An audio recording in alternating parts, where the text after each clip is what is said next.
Hello friends, welcome back.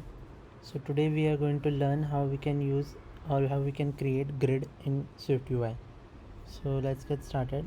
Let me open an export project, and like we have a list in SwiftUI, we don't have anything called grid view in SwiftUI. So we need to create this completely by ourselves.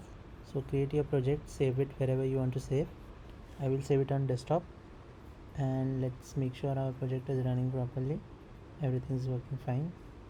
Okay, so like we have used previously in our videos, we have created list which makes sure that we can add multiple views like this on our view. Like, so by just writing this code, our table view is ready here. But now we want something like a collection view in SwiftUI, but actually we don't have anything called grid here in SwiftUI. So see, it will now give us error that you don't have anything like that. So user unresolved identifier. So what we can do is we can use some trick here. So in this video I will first tell you how to pass static data to a grid view, how to create a grid view using static data. In the next video we'll see with the dynamic data. So now let's consider you have this list, and now inside this list what we are going to use is for each loop, which will, like, suppose it will run 5 times, less than 5, let's give it like that. And I want, so this will basically responsible for the rows of our grid view or collection view. And now we want something for columns. So what I will do is I will use one more for each. So basically we have to use nested for each loops for our grid view. So let me give this as, like, come on, 4. Okay, so what it will do is it will create 5 rows, since we have given the size here, with column 4 will be too much. Let's first go with 2 columns and 5 rows.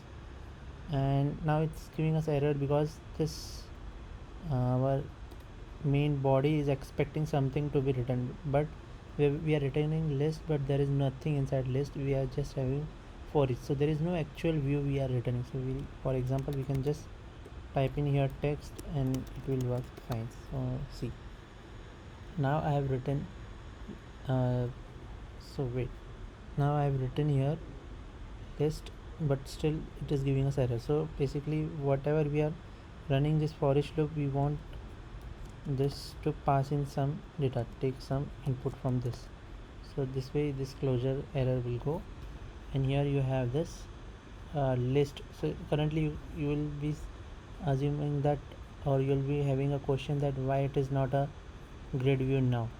Still it is displayed as a what you say, as a vertical or a list view only, not a actual collection view or grid view. So what, for creating a grid view, what you have to do is you have to use hstack here. Hstack, what it does is it will display the elements horizontally. So now I will just cut paste this for each loop, which is running 2 times, means 2 columns, and it will display one after the other, and it will display those names, text like that. So this is how we create a grid view. But since this is not looking much good, so what we will do is, instead of passing a text, we will pass image with some images. So now you can see that it is, I've written animal 1 and it directly took the animal 1. So why it is taking like that? So what we have to do is, since let me first add images here, then it will actually take the images there. So I have images on my desktop, I copy that. Okay, I need to select all, and let me select all, let me unselect this. Okay, and there you go, I have copied all the images in my project. And there we have one problem, this is copied twice, so let's delete it control command and delete. I have pressed and to delete that. And now in my project, if I click resume here, I am passing only one image of the animal one. That's why it is showing this. Let me click the resume. It is showing me animal 1 image. If I write 2 here, it will show the animal number 2. But what I want is and it is too big, actually it's not looking that good. So what we can do is we can resize that so it will be little better. Still it is not good looking good. So what we can do is we can ask them to aspect ratio to be fit so that it will fit our simulator. It will get fit inside our simulator. And this is how you can create a grid view in SwiftUI. And what if you want to pass some name for that each animal? So what you can do is you can use text here and you can pass, but it will come in horizontal, it will come after that. So let's see. So see, I will write here animal name. So this is coming after that. What if you want it below the image? What you have to do is you have to just use vstack and it will come below the image. So yeah, this is how you can create a grid view in SwiftUI. And if you want to increase the number of columns, you just have to replace this limit of the for each loop and it will perfectly work.